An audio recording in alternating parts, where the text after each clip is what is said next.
Bonjour à tous et bienvenue dans cette nouvelle vidéo.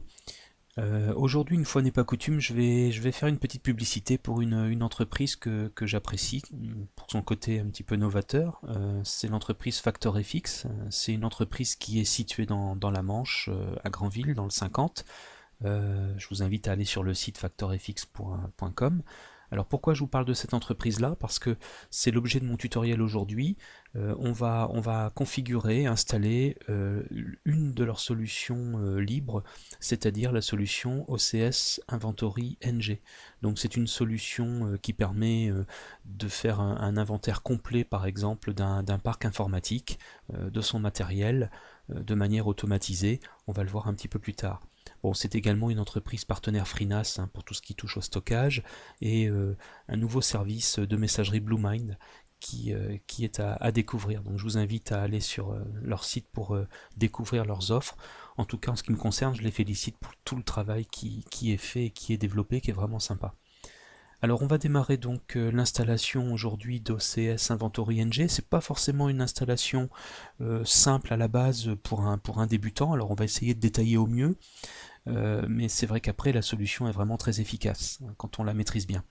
Alors, on va partir du fait que l'on dispose d'un serveur de Debian. Ici, je suis sur une version 10.3, la dernière, avec un serveur LAMP installé. Donc, pour rappel, un serveur Apache MariaDB PHP.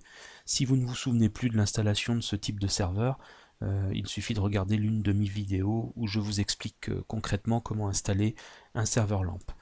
Alors on va commencer donc le travail par installer quelques paquets supplémentaires dont on aura besoin pour la suite des opérations.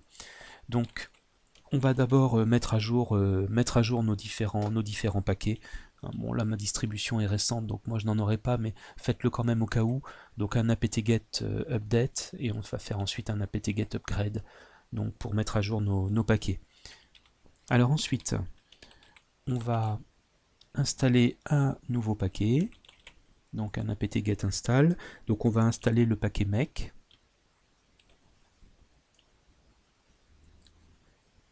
Voilà, donc ça prend quelques secondes. Le paquet build essential qui va nous servir également.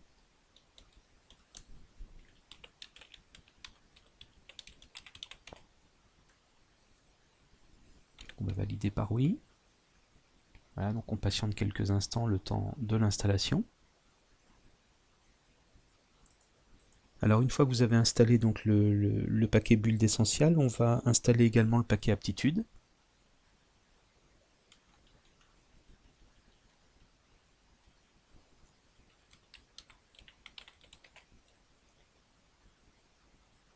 Voilà. Alors une fois que votre paquet aptitude est installé, on va ensuite compléter l'installation de notre serveur LAMP en installant quelques modules PHP supplémentaires dont on aura besoin pour l'installation d'OCS. Alors il va nous falloir le paquet PHP SOAP, SOAP. Donc on va installer le PHP-SOAP. Oui, attention à l'orthographe. Voilà, donc c'est pas un D, c'est un S. Donc apt-get install php-soap. Donc voilà pour l'install. Donc vous validez par oui. Vous patientez quelques secondes le temps que le paquet s'installe. Alors il nous faudra également le paquet PHP mbstring. Normalement je l'ai déjà, mais on va le vérifier. Voilà, donc mbstring. Donc le paquet est déjà installé puisque je l'avais fait pour une vidéo précédente. Il va nous falloir également le paquet PHP getText. Donc je l'ai fait un par un pour bien vous montrer les paquets qu'il faut installer. Donc le getText. Et on aura besoin également du PHP-dev, donc php-dev. Donc voilà pour l'installation des paquets PHP supplémentaires. Donc on va patienter le temps de l'installation du paquet. Voilà, donc à ce stade, on va devoir maintenant passer à la phase 2 de l'installation, c'est-à-dire l'installation des modules Perl. Alors il faut savoir qu'OCS Inventory nécessite l'installation de divers modules Perl, sachant que Perl en fait est un langage qui permet de traiter facilement de l'information de type textuel. Bon, on peut dire que c'est un langage interprété qui a des similitudes au niveau de sa syntaxe avec le C, et c'est surtout qu'en fait Perl se propose d'extraire commodément des informations de fichiers texte et permet d'établir des rapports. Alors, on va donc passer sur une phase un petit peu plus complexe pour quelqu'un qui ne connaît pas, à savoir l'installation des différents modules Perl. Alors, on va donc commencer l'installation des différents modules Perl en saisissant donc la commande apt-get install. Alors là, il va falloir faire un petit peu attention au niveau de la syntaxe, puisque vous avez différents modules à installer et à télécharger. Donc là, les modules, alors je vous en ai mis quelques-uns, on va le faire en plusieurs lignes pour simplifier la chose. Donc apt-get install, et ici on indiquera lib xml-simple-perl. Ensuite on aura le lib compress-zlib-perl, le lib dbi-perl, le lib dbd-mysql-perl. Donc voilà déjà pour ces premiers paquets. Donc on va pouvoir, une fois qu'on les a saisis sur notre console de bien, on va pouvoir faire entrer. Et donc là, vous validez par oui pour avoir l'installation complète des différents paquets. Donc on va patienter le temps de l'installation de ces paquets Perl nécessaires à l'installation. Voilà, donc on poursuit maintenant avec une autre série d'installations de différents modules Perl, à savoir donc le module libapache-dbi-perl, le module libnet-ip-perl, le libsoap-lite-perl, le libapache2-mod-perl2, et enfin le dernier module, le libarchive-zip-perl. Donc voilà un petit peu tous les paquets que vous devez installer pour la préparation. Donc là on va valider l'installation avec oui, et comme tout à l'heure on va patienter le temps que tous ces paquets Perl s'installent, tous ces modules s'installent, et on poursuivra l'installation d'OCS ensuite. Voilà, maintenant qu'on a installé donc les principaux modules Perl, on va maintenant avoir besoin d'aller chercher sur une sorte, on va dire, de miroir d'autres modules un petit peu plus spécifiques à Perl. Alors on va installer le cpan. Donc pour ça, en fait, vous avez une commande à taper qui est notée ici, hein, qui s'appelle Perl espace-mcpan-e espace shell. Donc ça en fait c'est tout simplement l'installation du réseau complet d'archives de Perl que l'on va faire sur notre serveur. Bon, ça va nous prendre du temps, mais ça va nous permettre d'avoir un ensemble complet. Alors une fois que vous avez tapé la commande perl-mcpan-shell, vous avez une question, voulez-vous configurer automatiquement le plus possible? Alors on va répondre que oui, donc on va faire entrer et l'autoconfiguration démarre. Alors là, vous entrez dans le cpan et on va donc tout simplement commencer en faisant l'install du cpan. Donc on va saisir install cpan et on va patienter un petit peu le temps que l'install s'exécute. Alors ça peut prendre du temps, soyez patient en fonction de votre connexion. Voilà, là le module est en train de s'installer, donc on va patienter quelques minutes.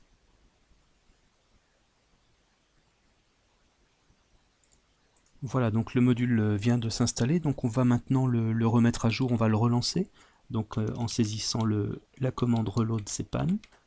Voilà, donc on va remettre le cpan en route, et maintenant, une fois que nous avons relancé le cpan, on va pouvoir installer des modules spécifiques que l'on va aller télécharger donc sur cette sorte de miroir, en fait, on va dire comme ça pour simplifier.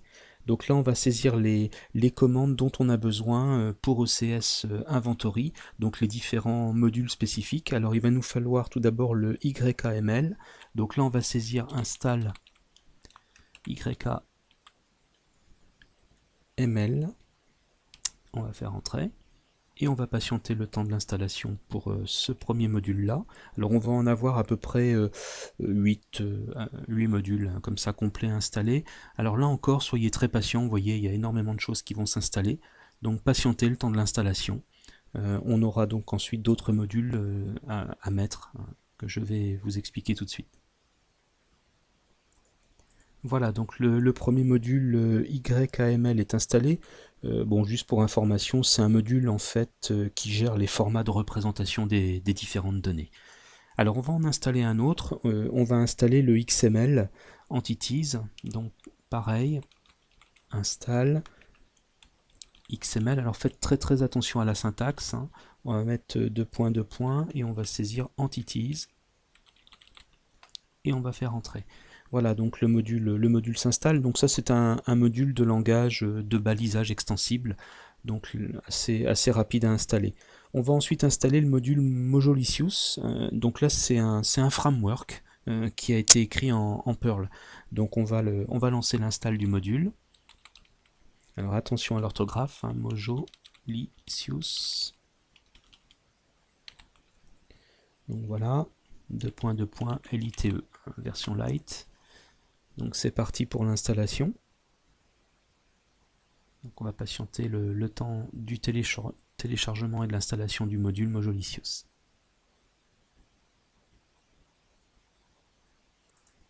Voilà, donc ensuite on va installer un nouveau module, on va installer le module plaque, qui est en fait un framework de programmation d'applications web Perl. Donc là aussi, on va saisir install, le nom du module, donc PLACK, handler. Voilà pour l'installation du module plaque. Pareil, c'est un module qui est assez lourd, qui va prendre du temps, donc laissez l'installation se faire tranquillement.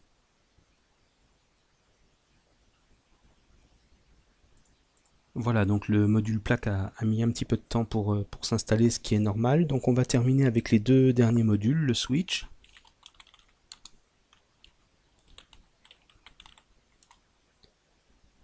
Et il nous restera un dernier module, le module à page de SOAP.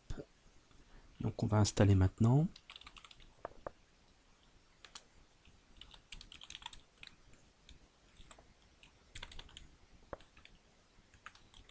Voilà, donc faites bien attention à la syntaxe. Voilà, donc on installe le module SOAP, c'est bon. Voilà, l'installation est terminée. Alors pour sortir du cpan, on va faire un exit. Et on est donc revenu à la racine de notre serveur. Alors, compte tenu de tous les paquets, modules et autres archives qu'on a pu installer, là, moi, je vous conseille carrément de faire un reboot de votre Linux, car là, donc, on a pas mal de mises à jour à faire. Donc, on va rebooter le serveur et ensuite, on va reprendre le cours normal de l'installation avec la création de la base de données pour OCS. Donc, là, on va retrouver des choses un petit peu plus courantes. Donc, à tout de suite. Voilà, donc le serveur Debian a rebooté. Donc là maintenant il est temps de créer la base de données OCS Web dans MariaDB. Donc moi je vous conseille de l'appeler OCS Web, hein, pour éviter tout problème de configuration et d'installation par la suite. Bon, là la procédure elle est un petit peu similaire à ce qu'on a pu faire dans d'autres vidéos, à savoir l'installation de GLPI et Nextcloud.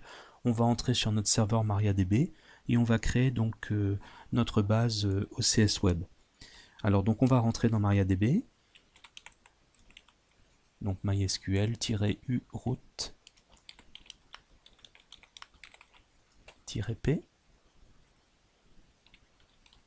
et on va s'authentifier comme on fait habituellement. Alors là donc je vous propose de créer une base OCS Web.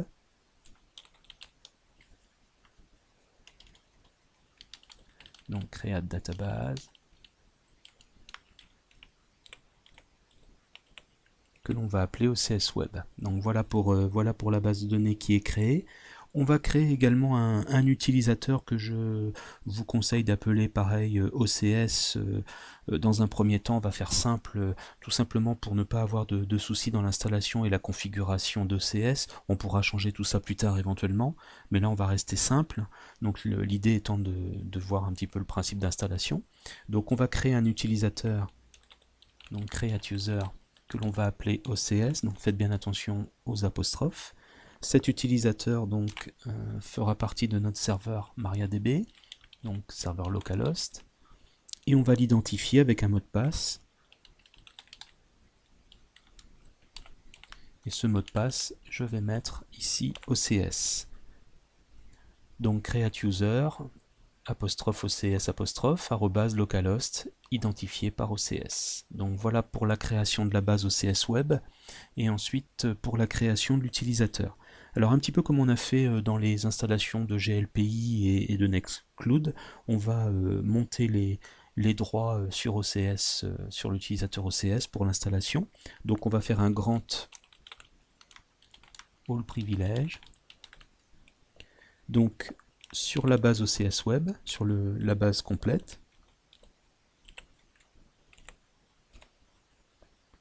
Donc OCS, donc attention à la syntaxe, hein, arrobase, donc sur le poste local,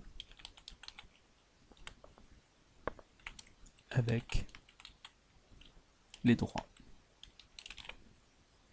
Voilà, donc si on relit la syntaxe complète, hein, on aura donc grant all privilège sur la base OCS Web complète pour l'utilisateur OCS sur le poste local et on augmente les droits complets.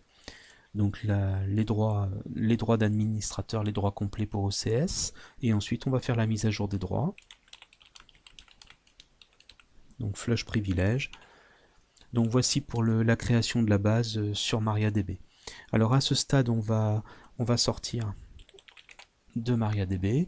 Bon, on peut relancer le service MySQL éventuellement ici. Bon, on pourra le faire un petit peu plus loin. De toute façon, on a encore des choses à étudier pour la suite de l'installation. Voilà, donc ici on va relancer le service. Donc on va relancer le service MySQL. Donc vous pouvez saisir service MySQL Restart. Donc voilà pour le serveur MariaDB qui est mis à jour. Alors maintenant, il va nous falloir nos fameuses sources. Il va falloir maintenant télécharger les sources d'OCS Inventory. Alors pour trouver vos sources, bon, vous avez plusieurs solutions.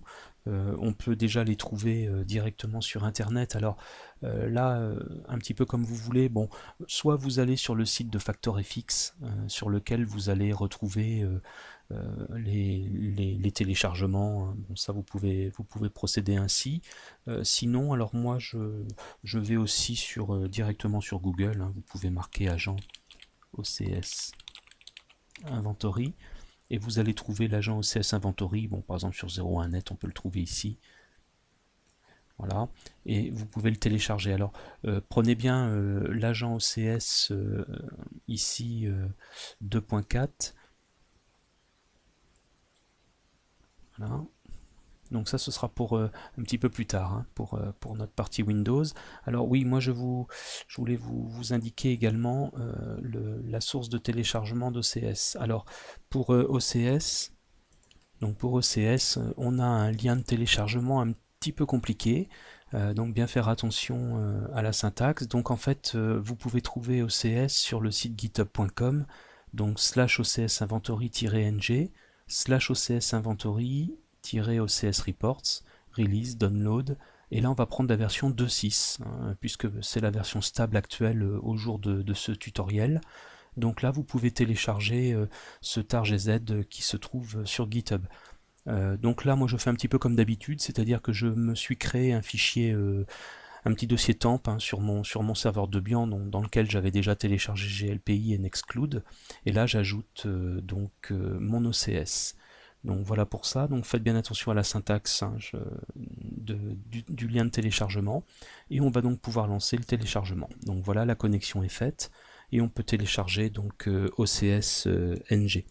Donc là maintenant qu'il est téléchargé, on se retrouve avec le dossier d'OCS, donc c'est un tar.gz comme vous pouvez le constater. Donc maintenant on va pouvoir l'extraire, donc avec la commande tar-xvf. Et donc là ici, alors on va bien faire attention de remettre l'orthographe exacte. Donc OCSNG underscore Unix underscore serveur 2.6.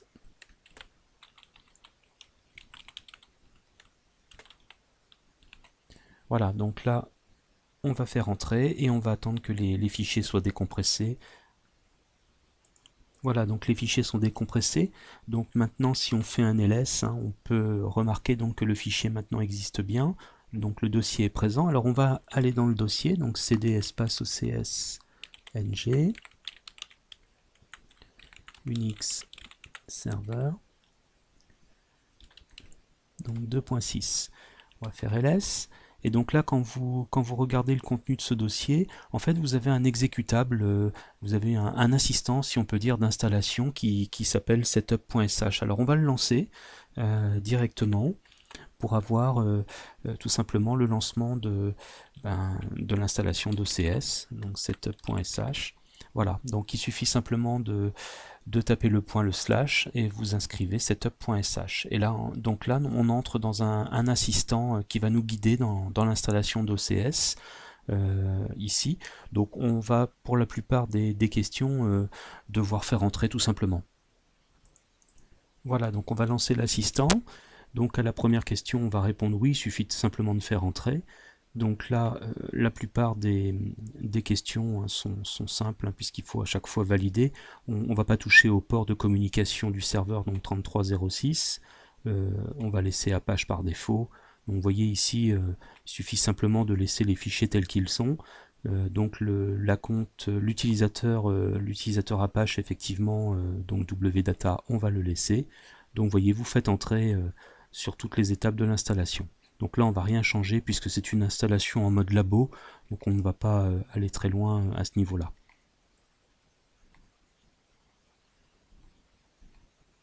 Donc voilà, hein, toutes les étapes de l'installation. Donc après, on vous pose une dernière question sur le module Perl, donc vous faites là également entrer, et vous laissez l'installation se poursuivre. Voilà, donc les dernières questions. Donc là, vous avez tous les dossiers de configuration d'OCS.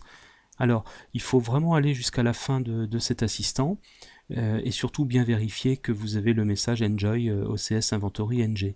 Alors, si vous avez des soucis dans votre installation, bien souvent c'est parce qu'il vous manque un module, soit un module PHP, un module Perl. Donc là, il faut revenir un petit peu en arrière et réinstaller les modules Perl manquants en entrant dans le cpan et en rajoutant ce qui manque. Ce serait indiqué de toute façon. Alors quand vous êtes arrivé à cette étape-là, on vous laisse un dernier message en bas en vous disant de redémarrer le serveur Apache. Donc effectivement, vous pouvez le faire comme demandé, donc en saisissant la commande systemctl restart Apache 2. Donc là, on peut le faire ici pour relancer le système complet, le serveur Apache.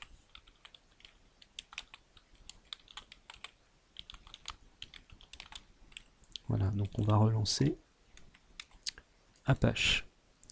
Voilà, donc le serveur Apache est prêt, l'installation d'OCS a été lancée. Alors on va maintenant avoir quelques petits aménagements à faire au niveau d'Apache, puisque l'on va devoir créer un virtual host pour pouvoir lancer notre page web d'OCS. Alors pour les virtual hosts, je vous renvoie vers éventuellement un tutoriel sur les virtual hosts d'Apache. L'objectif de ce tutoriel n'est pas de créer et de vous montrer comment fonctionne un virtual host. Là, on va simplement taper les commandes importantes pour pouvoir lancer OCS. Alors, ce qu'il faut savoir en fait, c'est que les virtual hosts, on appelle ça aussi les hôtes virtuels, permettent d'héberger plusieurs sites internet sur un même serveur Apache, dans notre cas ici. Donc une seule adresse IP pour plusieurs sites internet ou nom de domaine, c'est réalisable en faisant un virtual host. C'est un petit peu le principe des hébergements mutualisés, si on peut dire. Alors vous avez deux répertoires importants qu'il faut configurer, c'est-à-dire les répertoires qui se trouvent dans etc Apache 2. Donc le premier c'est le site-available et vous avez le répertoire site-enable. Alors ce qu'il faut savoir, c'est que le répertoire site-available contient des fichiers de configuration des sites internet disponibles, et par défaut, vous avez seul le dossier default qui est présent. Donc on va voir pour la configuration du virtual host. Donc dans un premier temps, on va copier tout simplement le dossier OCS inventory server.conf, donc dans le site enable. Donc vous avez la ligne qui s'affiche sur l'écran, donc vous tapez cette ligne là, et une fois que vous avez tapé cette ligne là, vous pouvez faire entrer. Donc ça c'est déjà la première chose, en faisant attention à la syntaxe. Donc voilà pour déjà cette première.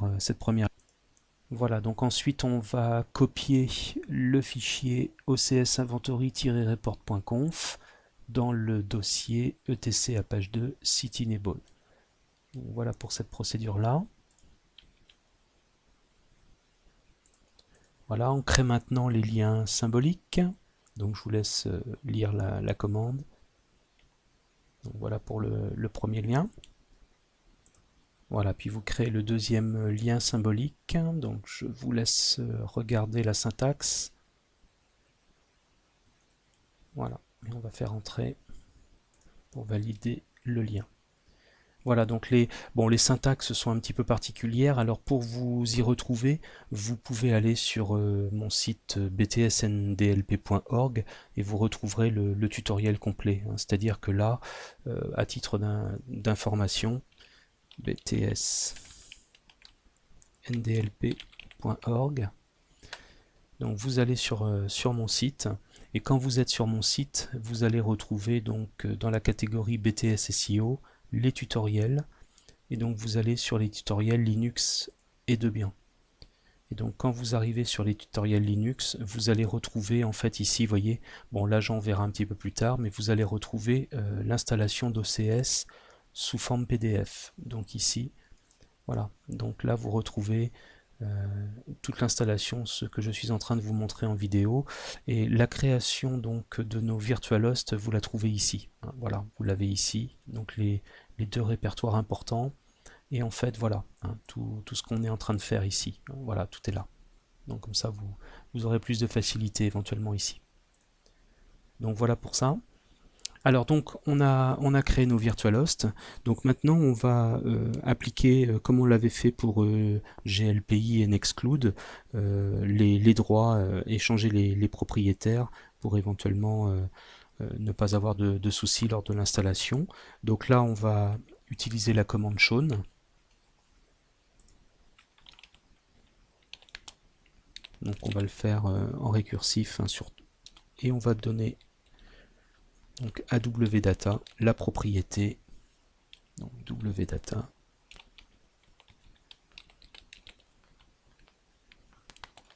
donc var, donc vous faites attention, var lib ocs inventory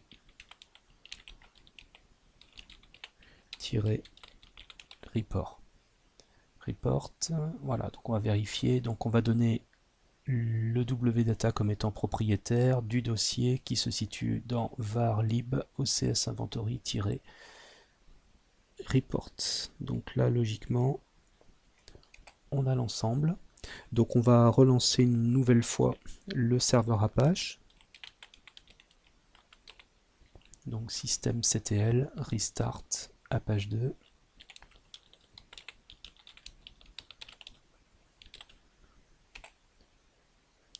Voilà, donc notre serveur est relancé.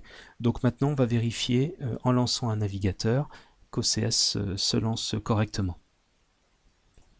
Alors on va vérifier maintenant en lançant le navigateur si on accède bien à la page OCS. Voilà. Donc là, bon, j'avais fait quelques favoris pour gagner du temps. Donc là on voit bien notre serveur Apache. Et donc là ici, on va rajouter donc à la suite OCS reports, hein, donc pour la première connexion. Donc voilà, pour l'instant tout va bien. On arrive donc sur la page d'installation d'OCS Inventory. Alors on a effectivement des messages d'alerte hein, que l'on ira modifier un petit peu plus tard, c'est-à-dire qu'il faut modifier les valeurs de post, max, side, upload exactement. Bon, on ira voir ça un petit peu plus tard. Et donc là on arrive sur une page d'authentification et d'installation. Alors tout d'abord il va falloir qu'on indique ici notre login MariaDB SQL, ce qu'on avait fait tout à l'heure. Donc rappelez-vous, quand on avait créé la base, on l'avait appelé la base OCS Web et on avait indiqué à un utilisateur que l'on avait appelé OCS. Donc on va le mettre. On avait pris comme mot de passe OCS. On avait appelé la base OCS Web. Voilà. Et donc notre serveur, bon bah localhost ici. Hein.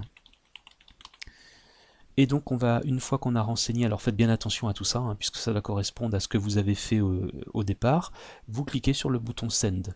Et si tout va bien, on devrait pouvoir entrer. Alors, ah oui, là on a une petit problème d'authentification, puisqu'en fait on nous indique que notre utilisateur n'est pas root. Donc on va essayer de rectifier ce problème. Alors donc quand vous avez ce type d'erreur en fait, bon ça peut être un problème dans la configuration de MariaDB. Là je m'aperçois que j'ai tout simplement tapé OCX et non pas OCS. Voilà. Donc ici, hein, faites bien attention, vous voyez, au niveau de la syntaxe, c'est important. Donc OCS, l'utilisateur qu'on a créé au départ, son mot de passe OCS, connexion à la base OCS Web. Donc on va faire send, et là donc ça fonctionne. Donc là on a bien l'utilisateur OCS qui est reconnu. Donc là, quand vous vous connectez pour la première fois, vous attendez que la connexion se fasse, et donc là, voilà, on est prêt. Donc l'installation est terminée, a priori, tout s'est bien passé. Donc on va pouvoir cliquer sur ce lien pour entrer sur OCS. Bon, là, on nous propose de faire une mise à jour de la base, donc on va le faire, hein, puisqu'on était en version 7.0.17, on nous propose la 22. Donc on va faire la mise à jour de la base, et on va pouvoir ensuite cliquer sur l'authentification. Donc voilà, la page OCS s'affiche. Maintenant, on va changer le langage de préférence, hein, on va se mettre en français. Et pour la première connexion, vous saisissez tout simplement admin, admin. Et une fois que vous avez tapé admin, admin, eh bien vous allez pouvoir entrer sur la page d'accueil d'OCS Inventory. Donc on va patienter un petit peu le temps que la base soit générée, ce qui peut prendre un petit peu de temps. Donc voilà, ça y est, on est connecté ici. Bon, on a une alerte de sécurité qui est tout à fait normale, puisqu'on vous dit que le fichier install.php est présent dans le répertoire d'interface par défaut. Donc là, vous voyez, on vous donne le chemin de ce fameux répertoire. Il va donc falloir aller supprimer le fichier install.php sur votre serveur Debian pour ne plus avoir cette alerte de sécurité. Et on vous indique également que vous devez changer le mot de passe, effectivement admin admin, qui est actif. Bon, bah, vous pouvez le modifier. Voilà, donc bon, ça on pourra le faire un petit peu plus tard, mais bon, c'est vrai que ce sont des alertes dont il faut prendre connaissance. Alors on va donc aller supprimer le fichier install.php comme demandé pour ne pas avoir l'alerte de sécurité. Donc là ici en fait on va retourner sur notre serveur Debian, donc on va saisir cd espace usr slash share, etc. Bon, tout ce qu'on nous avait indiqué sur l'interface d'OCS. Donc voilà, on est entré dans le dossier, on va faire ls.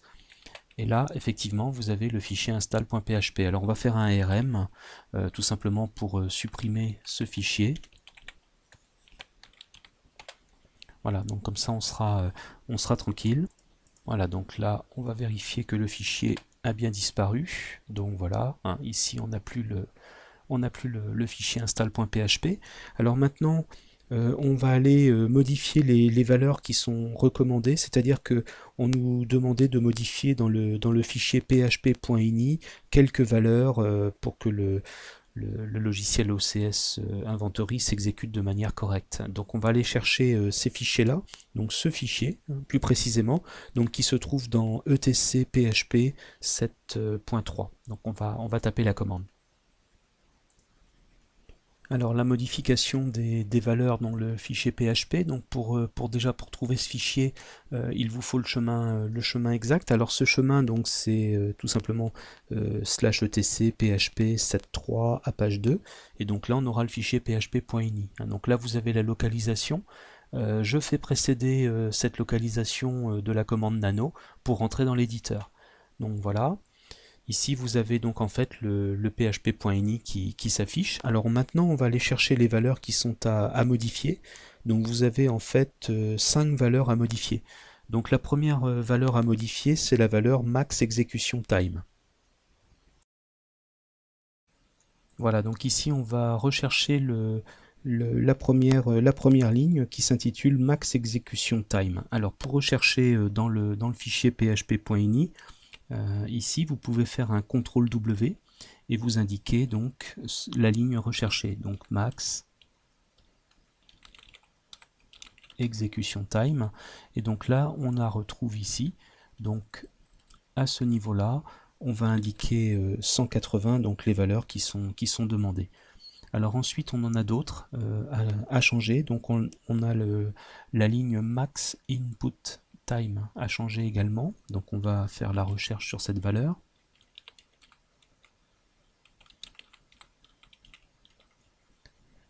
Voilà. Donc là, cette valeur-là, ici, donc on va enlever le 60 et on va la caler sur 80. On a également le memory limit, donc CTRL W.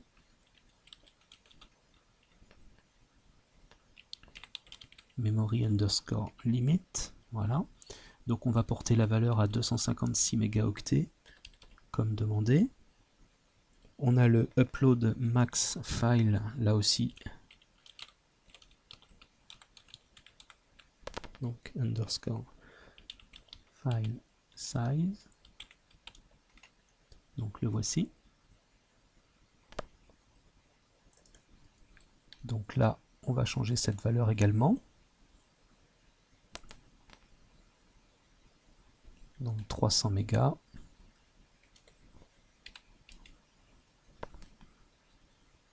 Et on a une dernière valeur à modifier. Donc post max size. Voilà, donc il faut qu'on porte cette valeur là aussi à 300. Voilà, donc le fichier PHP est mis à jour. Donc maintenant on va pouvoir quitter le fichier. Donc on va faire CTRL X, on va écrire en mettant oui. Donc voilà, et on va valider. Donc là, le fichier a été modifié. Alors à ce stade, je vous conseille quand même de faire un reboot complet. Bon, on pourrait relancer uniquement le service, mais c'est vrai qu'on a fait pas mal de modifications. Donc là, on va relancer complètement le serveur et on va revérifier ensuite si on a bien donc toujours notre accès à notre page OCS. Voilà, donc notre serveur s'est relancé. Donc on va tester à nouveau notre connexion à OCS Inventory. Donc on va lancer notre navigateur OCS Inventory. Donc on va s'authentifier en admin pour l'instant et on va faire envoyer. Donc voilà, vous voyez, les alertes de sécurité ont maintenant disparu. Donc il nous reste juste éventuellement le compte et le mot de passe par défaut de la base de données OCS Web que l'on pourrait changer. Donc évidemment tout ça à finir également pour éviter d'avoir toutes ces alertes de sécurité. Alors pour cette partie installation assez complexe et assez longue, c'est terminé. Bon, maintenant nous allons voir comment fonctionne la procédure pour faire remonter des machines de notre parc informatique dans le logiciel OCS Inventory. Alors comme vous pouvez le constater ici, pour l'instant nous n'avons aucune remontée de machines sur notre logiciel, ce qui est tout à fait normal puisque rien n'a été fait jusqu'à présent. Alors pour réaliser cette opération, on va tout simplement télécharger sur la machine, alors que ce soit une machine Mac, Windows ou Linux, c'est toujours un petit peu le même principe. Bon là on va par exemple essayer de remonter sur notre logiciel de parc, notre serveur 2019. Alors on va télécharger tout simplement l'agent OCS. Alors je vous l'ai expliqué en début de vidéo, cet agent en fait c'est l'agent 2.4, vous le trouvez soit sur le site officiel de FactorFX en allant sur OCS Inventory, ou alors vous le trouvez sur 01net par exemple. Alors on va donc installer cet agent. Donc ici vous avez un exécutable à ce niveau-là, donc que l'on installe sur le poste serveur, donc on va l'exécuter. Donc voilà, on va attendre que l'installation démarre. Donc là vous avez un assistant que l'on va suivre de manière progressive. Donc ici vous laissez en fait l'ensemble des cases ici qui sont cochées. Donc on va bien faire en fait un inventaire via le réseau. Donc on va faire suivant. Alors arrivé à ce stade, vous devez bien configurer ici en fait l'adresse de votre serveur Debian. Donc ici on va indiquer l'adresse exacte. Donc là on va pouvoir mettre ici l'adresse IP de notre serveur Debian. Alors,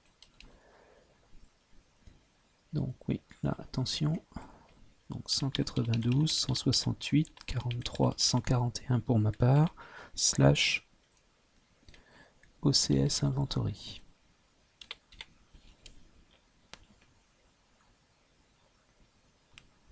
Donc voilà pour la configuration de cet agent. Donc ici vous mettez bien le serveur où se trouve installé OCS Inventory. Donc on va pouvoir poursuivre. Bon ici il n'y a pas de proxy, hein, c'est un labo virtuel. Donc on va faire suivant. On va demander à ce qu'il y ait une remontée d'inventaire immédiate. Donc on va pouvoir cocher cette case-là.